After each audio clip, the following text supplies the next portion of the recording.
أعوذ بالله من الشيطان الرجيم بسم الله الرحمن الرحيم قل هو الله أحد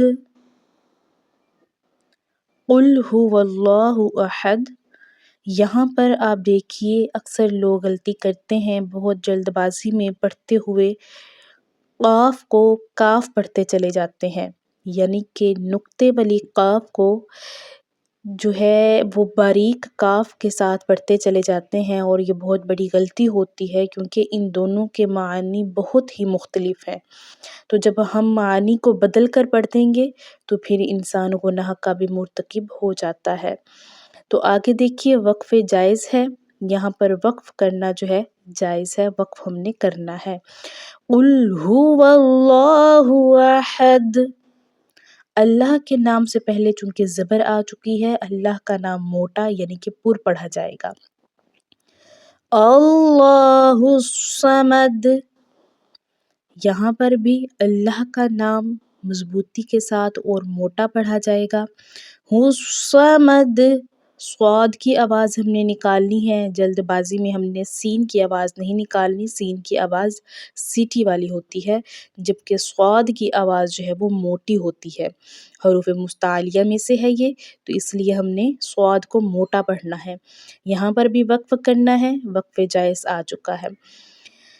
قل هو اللہ احد اللہ الصمد لم یلد ولم یولد، لم یلد آگے وقف آ چکا ہے، تو یہاں پر آپ دیکھیے جو آیت کے درمیان میں وقف ہوتا ہے اس کے بارے میں فقہا کا اختلاف پایا جاتا ہے کہ وقف کیا جائے گا یا نہیں کیا جائے گا۔ البتہ جو ہم تک بات پہنچی ہے وہ یہ ہے کہ اگر آیات کے درمیان میں لام آ جاتا ہے، اور چونکہ یہ آیت چھوٹی بھی ہے اس لیے یہاں پر ہم نے وقف نہیں کرنا، اور چونکہ یہ آیت کے درمیان میں آیا ہے تو ادھر ہم نے وقف نہیں کرنا۔ آگے ہی دیکھیے آیت کے آخر میں بھی لام ہے تو یہاں پر وقف کرنا ہمارے لیے ضروری ہو جاتا ہے۔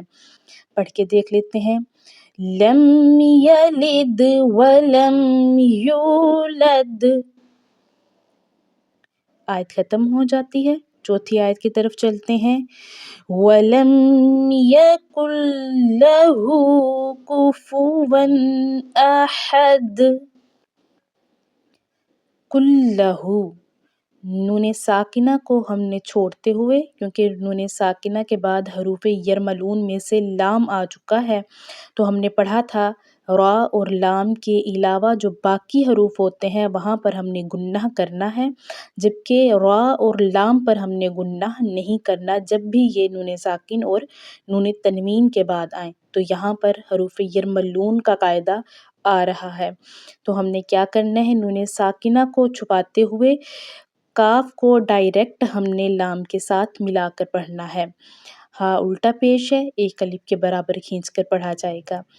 وَلَمْ يَكُنْ لَهُ كُفُوًا أَحَدٌ، واو کے بعد کیونکہ واو پر تنوین ہے اور اس کے بعد حمزہ آ چکی ہے، اور حمزہ حروف حلقی میں سے ہے، اس لیے یہاں پر ہم نے اخفا نہیں کرنا بلکہ ہم نے اظہار کرتے ہوئے پڑھنا ہے۔ کفواً احد، ہا کی ادائیگی بہت ہی خوبصورت انداز میں ہم نے کرنی ہے۔ چلیے ایک بار ساری سورہ کو پڑھ کے دیکھ لیتے ہیں۔ قل هو اللہ احد اللہ الصمد لم یلد ولم یولد لم یلد ولم یولد ولم یکن له کفوا احد۔ آج کا ہمارا لیسن کمپلیٹ ہو چکا ہے، میں امید کرتی ہوں آپ کے لیے فائدہ مند ہوگا۔ میری ویڈیوز کو آگے دیکھنے کے لیے، نیکسٹ لیسنس کو دیکھنے کے لیے میرے چینل کو سبسکرائب کر لیجئے اور آگے بھی شیئر کیا کیجئے تاکہ دوسرے لوگ بھی فائدہ اٹھا سکیں اور آپ کے لیے بھی صدقہ جاریہ بن جائے۔ Thanks for watching.